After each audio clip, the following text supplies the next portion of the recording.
মই মোৰ এই পেটটো কেনেকৈ কমালোঁ, ইমান ডাঙৰ পেট আছিলে সৰু থাকোঁতে, বহুত শকত আছিলোঁ মই ক'ব গ'লে। কিন্তু মই এতিয়া ভালেখিনি নোহোৱা কৰিছোঁ। আৰু এইটো বস্তু মোক বহুতে সুধি থাকে যে কেনেকৈ কি কৰিলি বোলে মই নিজেতো একো কৰা নাই, কিন্তু এক্সাৰচাইজ কৰা ষ্টাৰ্ট কৰিছিলোঁ ডেইলি আধা ঘণ্টা মই ডেইলি কৰোঁ আছিলোঁ এক্সাৰচাইজ। লগতে এটা মই এক্সাৰচাইজ স্পেচিফিক ৰাখিছিলোঁ যাতে পেটটো কমি যায়, তো সেই এক্সাৰচাইজটো মই এড কৰি আছোঁ, আপোনালোকে চাই ল'ব।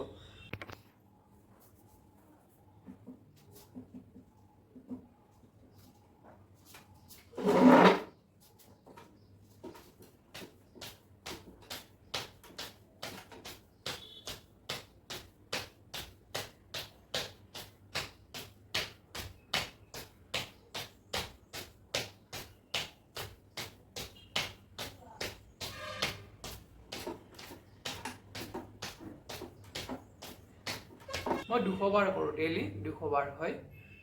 কোনোবাই ইচ্ছা কৰিলে বেছিও কৰিব পাৰে, কিন্তু লাহে লাহে ইমান স্পীডত আৰম্ভ নকৰিব, আৰু লাহে লাহে কৰিব।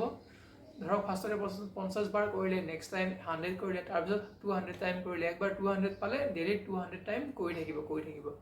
বৰ বেছি 2-3 মাহৰ ভিতৰত আপুনি ট্ৰেন্সফৰ্মেশ্যন দেখা পাই যাব নিজৰ বডিত। ধন্যবাদ।